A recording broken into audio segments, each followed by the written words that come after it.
சொல்லிருக்காங்க, நான்லாம் சட்டை போடாம சுத்துவோம். அது வந்து நீங்க பெருமைப்படுத்துறது எங்கல? ஒரு பையன் சட்டை போடாம போட்டானா அவனை செக்ஷுவலா அபியூஸ் பண்ணக்கூடாது, ஆப்ஜெக்டிஃபை பண்ணக்கூடாது. எங்களுக்கு ஒரு அறிவு இருக்கு, ஆண்களுக்கு அந்த அறிவே கிடையாது. அதனால நீங்க நாங்க சட்டை போட்டு நடப்போம், பப்ளிக்கா யூரின் போறத பெருமையா சொல்லிக்கிறாங்க. நாங்க போவோம், நீங்க போவீங்களான்னா ஏன் போல? ஒரு காமன் சென்ஸ் இருக்கு எங்களுக்கு. இங்க ஒரு ஆண் வெளியில போய் குடிக்கிறத பத்தி பேசல, ஒரு ஆண் வெளியில போய் ஸ்மோக் பண்றத பத்தி பேசல இல்லீங்களா? ஒரு ஆண் என்ன படிக்கணும்ங்கறத பத்தி இங்க பேசல, ஒரு ஆண் எப்படி எல்லாம் தன் வாழ்க்கையை நிர்ணயிச்சுக்கணும்ங்கறத பத்தி இங்க டிஸ்கஷனே வரல.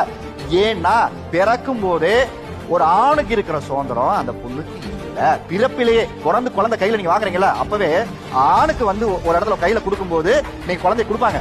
பொம்பளை பிள்ளையா இருந்தா முதல்ல ஆடை போட்டு கையில கொடுமா, தாயை தவிர அங்க இருக்கிறவங்க கொடுக்கும் போது மூன்றாம் அவர் பார்க்கும் போது அதை தவறா பார்க்க கூடாதுங்கிறதுக்காக அதை செய்யறோம்ல.